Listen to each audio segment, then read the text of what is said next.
Well, beginning in World War I, when aircraft first started firing at each other with the Spads and the Newports and SE-5s, those airplanes were relatively slow, in most cases under 100 miles per hour. The machine guns they used fired very slow, and they were small, 30 calibers, and they had to do most of their dogfighting in tail-on chases and get in very close in order to either kill the pilot or hit the engine or some part of the airplane that was critical. And from there, we went into World War II with faster airplanes approaching 500 miles per hour and larger guns, 50 caliber machine guns, 20 millimeter cannon, 30 millimeter cannon, and that became a little more lethal. And also, since the airplanes were faster, our initial dogfighting in World War II, a lot of the shooting was instinctive. You didn't have a lead computing gun sight, so you really didn't know how much to lead the airplane when you were firing at it. And about the middle of World War II, we came out with lead computing gun sights that worked on the gyroscope principle, and it was up to the pilot to put the proper range into his gun sight to get proper lead. And that made it relatively easy to shoot down 109s and 190s with these lead computing gun sights. During World War II, in pitting the P-51 against the Focke-Wulf 190 and the Me-109, the P-51 had both advantages and disadvantages. Number one, the P-51 had long range. On the other hand, it made the airplane extremely difficult to fly when you had a heavy fuel load. We had an 85-gallon fuselage tank in the P-51, and until you got that tank about half empty, you had a very aft center of gravity, which made the airplane unstable. And since you did have roughly 8 hours of fuel, it let you stay with the bombers all the way in. Now, the speed between the two airplanes, the P-51 was a little faster than the 109-190 and could turn with it if you were down on fuel. If you had a full load of fuel, you were in trouble. The P-51 carried 6 50 caliber machine guns that fired around 850 rounds per minute, and they were armor-piercing incendiary bullets that penetrated deep into the Me-109 or 190 that you were fighting, and it did a lot of damage to the internal mechanism in the airplane. Some of the other advantages that we had in the P-51, we wore G-suits, which gave us the capability or kept us from blacking out at about 4.5 Gs. You could see to shoot another airplane down while pulling as high as 5.5 to 6 Gs, whereas the German fighter pilots never received G-suits and were at quite a disadvantage in dogfighting at high G loads. Also, the P-51 was equipped with a lead computing gun sight by the summer of 1944, which made it relatively easy to hit the guy at high angle offs of deflection shooting. I can't think of any disadvantages that the 109 and 190 had. They were good airplanes, but as I mentioned before, they were not as fast as the P-51. They didn't have the range of the P-51. And you got to remember, the Me-109 and the 190s were designed as interceptors to shoot down bombers. They were very good in between fighter to fighter because they were quite maneuverable. But since they were firing against bombers, they used cannon shells more than the smaller caliber guns that we used in the P-51. And those cannon shells, such as the 20 millimeter cannon and the 30 millimeter cannon, had a lot of explosive shrapnel when they hit the thin skin in the B-17s and B-24s. And consequently, during aerial combat, I think we were at a big advantage with the P-51 by firing 50 caliber machine guns, which were armor-piercing incendiary, that penetrated deep into the internal organs of the Me-109 or 190. Whereas if we got hit with a 20 millimeter shell, it merely shredded the skin on your airplane, and you didn't have very deep penetration into the internal organs of your P-51. Now, as far as the capability of the airplane, the P-51, that airplane probably more than anything else changed the tide of the war in World War II.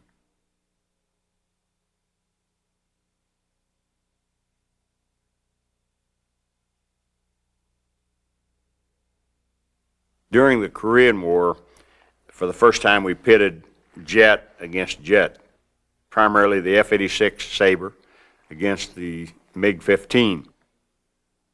The speeds of these airplanes were much faster than during World War II. They were approaching the speed of sound. And as far as the two airplanes were concerned, the F-86 Sabre had a big advantage over the MiG-15 in that it had a flying tail, meaning the whole horizontal stabilizer moved up and down when you moved the control stick. And what this did, it gave the F-86 the capability of maneuvering in the region of the speed of sound. Whereas the MiG-15 had a fixed horizontal stabilizer and an elevator to control the airplane, and any time that the airplane was above about 93% of the speed of sound, it lost its elevator effectiveness and couldn't maneuver. And this gave the F-86 a big advantage, since a lot of the dogfighting was done in dives above 0.93 Mach number. Basically, the F-86 had a big advantage over the MiG-15 speed-wise, but on the other hand, the MiG-15 had an advantage in it that it could turn tighter than the F-86 and had a better acceleration rate because it had more thrust versus the weight of the airplane. But on the other hand, the F-86 was a faster airplane when it was stabilized.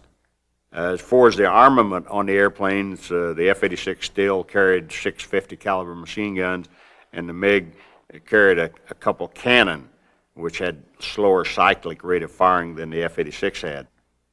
Basically, they were very close, and really pilot proficiency didn't enter into the Korean War as much as it did during World War I and definitely during World War II.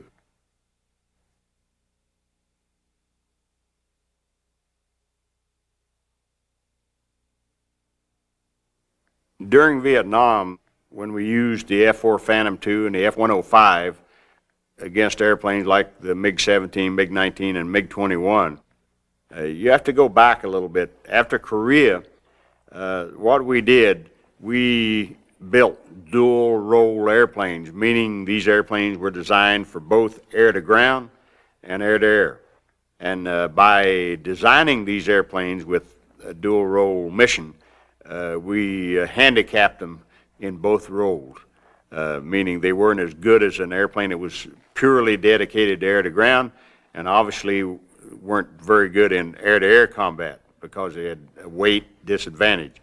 Now the MiG-19 and the MiG-21 that the North Vietnamese were flying obviously had a big advantage in air-to-air combat over our F-4s and F-105s because they were dedicated strictly to air superiority. They could outturn, outmaneuver both the F-4 and the F-105. One other disadvantage we had was that we had left the gun off of the F-4 Phantom II because we equipped it with missiles, and then we caught ourselves during the end of the Vietnam conflict with gun pods added on to our airplanes to give us some capability in aerial combat. And in the case of the F-4E Phantom, we put the 20 millimeter Gatling gun in the nose of the airplane. The F-4 Phantom II was designed with air-to-air missiles, such as the AIM-7 radar beam riding missile and the AIM-9 infrared heat-seeking missile.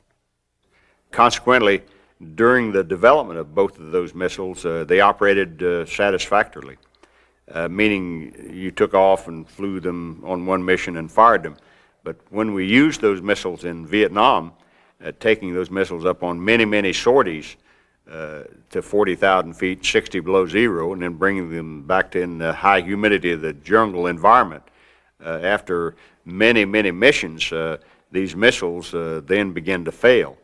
And our success rate in the missiles fired within the correct envelope was less than 10%, which is very, very sorry.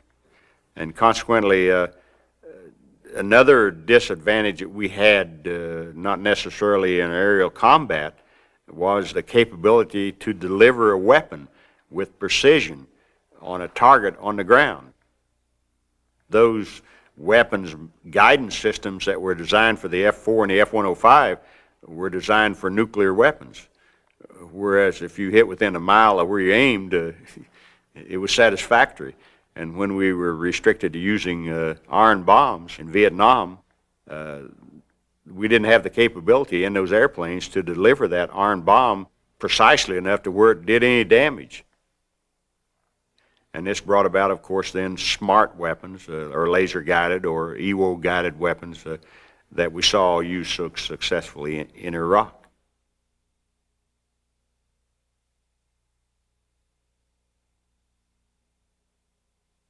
The best combat pilot that I ever flew with, I think, was Bud Anderson. We had a lot of good fighter pilots in our squadron, in the group, but I think the best was Bud Anderson. And the reason was he had excellent eyesight, was really aggressive, and could fly very good. On the ground, the guy was just as almost mild as could be, but you get him in the air, and he was a real vicious individual when he got in the cockpit of an airplane.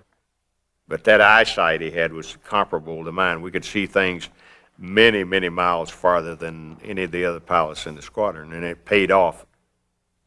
Andy used to refer to World War II combat, in our case, the college of life and death, meaning that you matured very fast. And also, it just so happened that about half the pilots that went over with you got killed. You can't let your emotions affect what you're doing whatsoever. Duty enters into the picture probably more than anything else.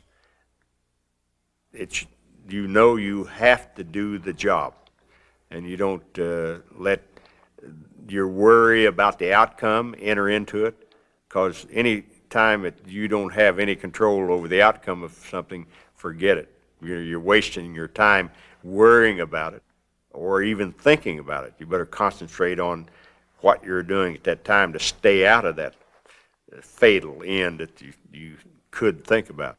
And another trait that you saw happen in a fighter squadron such as ours, that there's no close friendship whatsoever.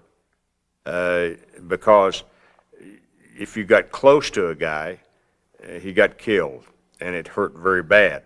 So you didn't get close to anybody. You were strictly professional. You admired guys for their professionalism and combat capability, but you most certainly didn't get close to them on the ground or in the air. And it was a good college to teach you how to stay alive if you were able to.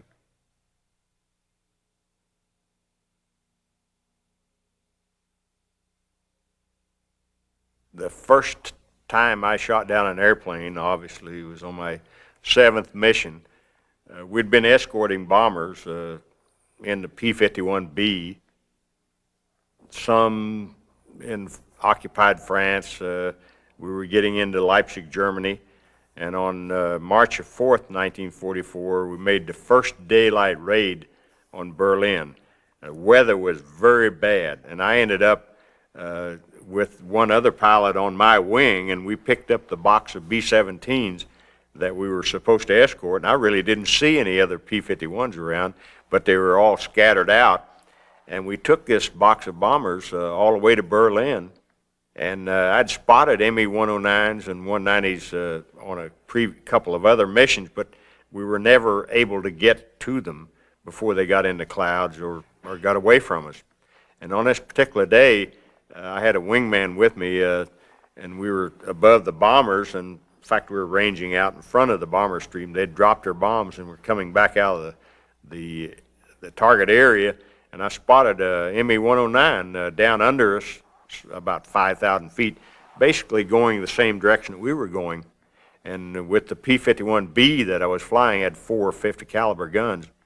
And being it was my first combat, I opened up full power on the P-51, started diving down at this 109, and before I knew it, my overtake speed must have been a couple hundred miles an hour faster than his, and so I was closing up way too fast. I didn't have time to shoot or anything, so I pulled the power back and pulled the airplane up just as tight as I could into a big spiral and rolled over, and it's dropped down under him and pulled the nose up from about 100 feet back, and opened up with the 50 calibers and just chewed the whole bottom out of that P-50 or the ME-109. And it was interesting, since it was the first airplane I shot down, the pieces that come off, and the first thing I knew, I was in a hazardous position, being back under this thing with all these pieces falling by, and I pulled out to the side, and then the airplane started burning and the pilot bailed out. Then I pulled back up, and my wingman joined me, and we split up, or we scattered out and started coming back, and I spotted a Heinkel 111K, a twin-engine bomber, down low, going in and out of the clouds. So we dropped down, and I started closing in on this 111K, and it was a top turret gunner shooting, and I pulled out to the side and was kind of zigzagging back and forward so he couldn't see me. And I pulled in behind and opened up, and I only had 150 caliber firing. The others were jammed, and I did get hits on the engine and part of the fuselage, and probably killed the tail gunner. And the airplane then went into the clouds, and I never saw it anymore. But then we worked our way back to England and made our lead down in bad weather, and finally found our base and landed. And that was the first airplane I shot down. And the combat film was very good, so I got confirmed, and my wingman confirmed that the guy bailed out of it. That was my first kill. And the next day was March the 5th. We had a mission down in Bordeaux, and I tangled with a bunch of Focke-Wulf 190s and made a head-on pass with them. And I got hit with a bunch of 20-millimeter cannon shells and lost the canopy, part of the left wing, and the prop, and the engine caught on fire, so I bailed out of it and it came down. And then many months elapsed, and the next kill I got was a Ju-188, and it was sort of illegal, really. I was not cleared to fly combat. I had evaded and came back to England through Gibraltar, and they were moving me back to my squadron, waiting on permission to go back on combat. And in the meantime, we were getting in new pilots, so I picked up 3 new pilots, and I was taking them up, training them in combat tactics. And we were up above the base just fooling around, and got a call from base ops on the radio that there was a B-17 had ditched up just off of Helgoland in the Balkans, and would I take my flight of 3 up there and circle the dinghy while the British sent an air rescue boat out to pick them up. And we did, and we were up there circling at about 5,000 feet above the dinghy. I had the B-17 crew in it, and I spotted a Ju-188, twin-engine fighter bomber, coming out on the very low on the water towards the dinghy. And so when I spotted him, I was flying a P-51D for the first time, which had 650s, and so I told my wingman to scatter out, to spread out, so they could watch about my tail and their tail too. So if other aircraft were coming in, and I headed up towards the 188. He saw us coming. He turned around and headed back for the Helgoland as low and as fast as he could go. And I closed in up under him and blew him up just as he crossed over the coast, and the airplane rolled up on the beach, and they were shooting flak at us, and we peeled back up and then got down on the low on the water and got out of there and came back and landed, and I had to give the airplane to another pilot because I wasn't authorized to fly combat. So. But it was an interesting mission in that the new pilots got to see an airplane in combat, and it sort of got them hardened a little bit to it.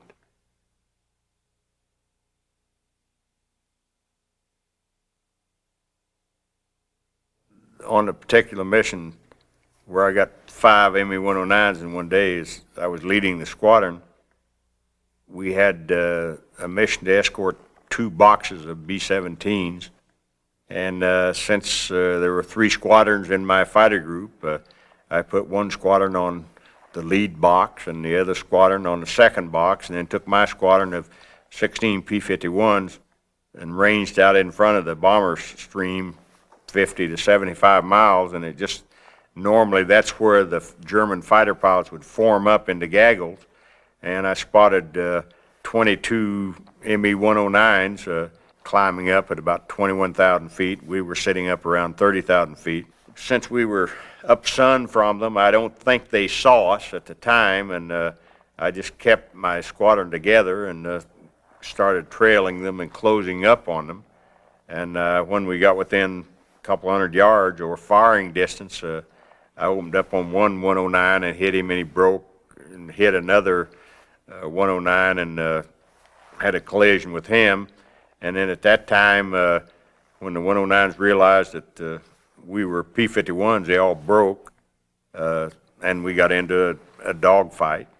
And I recall being on the closing in on another 109, getting hits on him, and his wingman cut his power and was backing up. Well, I cut my power and kicked full rudder and pulled in very close to him and sort of sawed him in two. And then we broke out again, and I started chasing another 109, took him down to the deck, and probably killed the pilot because the airplane flew into the ground, blew up. And then in climbing back out, we spotted 16 Focke-Wulf 190s that actually got into the clouds before we got within firing range of them. And I think the one thing that happened, I think the ME-109s, since we were sort of working out of the sun on them, thought we were 16 Focke-Wulf 190s trying to rendezvous with them. And they let us get in among them before they realized we were P-51s.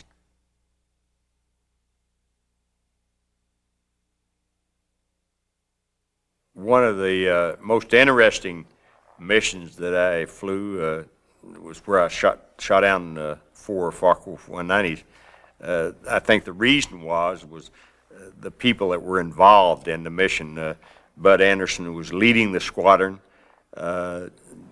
Jim Browning was leading white flight. Don Bacquet was leading blue flight, and I was leading green flight. Well, the 4 of us were roommates in a Nissen hut, and between the 4 of us, we had 63 Germans shot down. And basically, our mission on that particular day, we had 48 P-51s, or 3 squadrons of 16 each. And we were escorting 48 other P-51s, which had a drop tank and a 500-pound bomb, and we were going deep into Poland to hit some underground fuel storage areas. And our job was just to escort the P-51s that were carrying the bomb.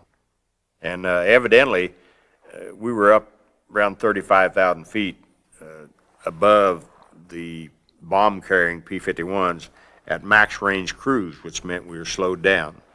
And evidently, the German radar and intelligence thought it was one large gaggle of B-17s with no escort. And they scrambled a pretty good fighter force to hit it. And that fighter force consisted of about 150 Focke-Wulf 190s and about 50 109s. And the first time we spotted these fighters coming out, they were around 11 o'clock, 11:30 position. And Andy and I were watching. It looked like a cumulus cloud because they were pulling contrails and coming. But then we started seeing the little spots in the contrails, and we knew there were Germans in it. And when we first began to see this thing get bigger, it looked like a real gaggle of fighters, which it was. And what we did, they were coming at about 11 or 11:30, and since I'm sitting over here in green flight, Bacquet's in blue, and Andy leading the squadron in a flight over here, when they came in on our left, Andy told us to punch off our tanks, which we did, and then everybody broke into the gaggle. And that put me right in the middle of them, and it was a good dogfight. There's airplanes going every way, and I don't remember in what sequence I shot down the 4 190s. Anyway, it was in some of the combat film, 16 millimeter combat film, you can see as high as 38 airplanes going all different directions, both P-51s and 190s and 109s. And in the dogfight, you get one guy, get him burning, or the pilot bails out, and then you pick another one or try to get on his tail. And in the meantime, your wingman is with you and trying to keep German fighters off your tail and his tail too. So a lot of chatter going on and a lot of maneuvering. And after the last 190 that I took to the deck was trying to get away from me, I finally either killed the pilot or damaged his airplane to the point where it hit the ground, blew up. After shooting down the last Focke-Wulf 190, and it was a clear day, and you could see all of the burning fighters just scattered, for a long stream down towards Leipzig, Germany.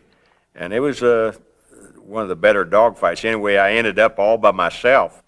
My wingman got lost in the hassle. He didn't get shot down. He just lost me and then ended up back at the base later on. But the interesting thing was, while I was climbing out by myself, I still had some ammunition left, and I climbed back up to 36,000 feet and started heading west to get back to England. And I spotted these 3 little tiny airplanes up north, and since I had ammunition left, I just started turning, heading up north. And the minute I turned my P-51 up like that, I heard Andy say there's single bogey down south, and I asked him, did he have 2 airplanes with him? He said yes, and I asked him to waggle his wings, and that was Andy and Bakke and Browning left. And I joined up with them, and we came home. The 4 flight leaders came home together. And I think between the 4 of us, we had about 11 or 12 airplanes.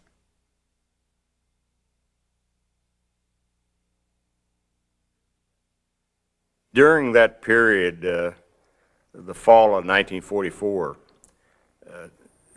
we probably were at our peak because we flew every day, 6-7 hours, in the same airplane, and we'd shot down quite a few German airplanes, and we probably were the most highly experienced fighter pilots that ever existed. And you knew you could handle anything that the Germans could throw at you, and you could handle any German pilot that came up in any kind of an airplane because you demonstrated it. And since you flew so much in one particular airplane, you really peaked out in it. And probably that combination of the pilot and the airplane, no other time prior to or since then have a bunch of fighter pilots really been proficient in doing their mission. And we really felt at home in the sky.